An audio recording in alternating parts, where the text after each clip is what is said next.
नमस्कार मंडळी, मी तुमचा लाडका मित्र वरद विजय चव्हाण आणि मी तुम्हा सर्वांचं माझ्या युट्यूब चॅनलमध्ये स्वागत करत आहे.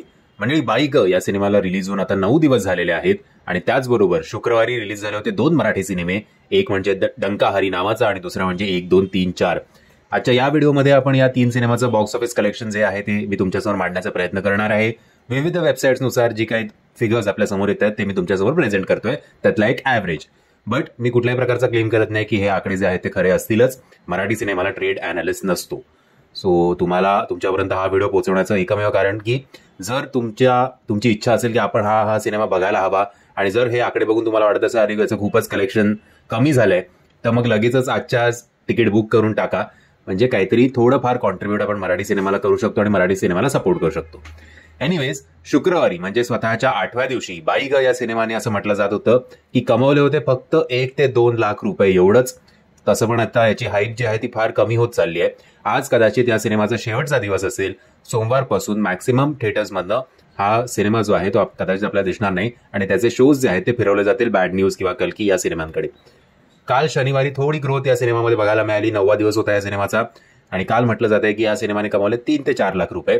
सो पहिल्या 9 दिवसांमध्ये जवळपास 95 लाख ते 1 कोटी या सिनेमाने कमवलेले आहेत असं म्हटलं जात आहे. आपण असं धरून चाललंय की हे आकडे खोटे असतील आणि 30-40 लाख या सिनेमाने अजून कमवलेले असतील. बट ओव्हरऑल याचं बजेट आणि याचं स्टार याची कास्टिंग बघून असं वाटतंय की स्वतःचं बजेट सुद्धा हा कदाचित रिकव्हर करू शकणार नाहीये. बघूया काय होतंय ते. आता येऊया डंका हरी नावाचा या सिनेमाकडे. सिनेमा नो डाऊट ट्रेलर आणि सगळं खूप इम्प्रेसिव्ह आहे. सिनेमा पण बऱ्यापैकी एक चांगला प्रयत्न आहे अनलाईक मराठी सिनेमा करण्याचा. पहिल्या दिवशी या सिनेमाने म्हटलं जात होतं की कमवले होते फक्त 2 ते 3 लाख रुपये आणि काल शनिवारी थोडी ग्रोथ बघायला मिळाली. सो काल या सिनेमाने कमवले आहेत 8 ते 10 लाख रुपये.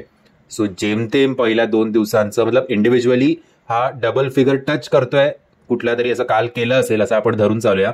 बट विविध वेबसाईट्सनुसार पहिल्या 2 दिवसाचं कलेक्शन मिळून याचं कलेक्शन आहे फक्त आणि फक्त 10 लाख रुपये. सो आपण असं धरूया की बाबा 15 लाख या सिनेमाने कदाचित पहिल्या 2 दिवसात कमवले असतील. म्हणजे आज आहे रविवार. तुम्हाला सगळ्यांना विनंती, आता काय मॅच बिच नाही वाटतं आपली. सो आज जर तुम्हाला शक्य असेल तर या 3 मराठी सिनेमांपैकी तुम्हाला जो आवडेल तो कृपा करून बघा. आता येऊया 1, 2, 3, 4 या सिनेमाकडे. पहिल्या दिवशी म्हटलं जातंय की या सिनेमाने कमवले 4 ते 6 लाख रुपये.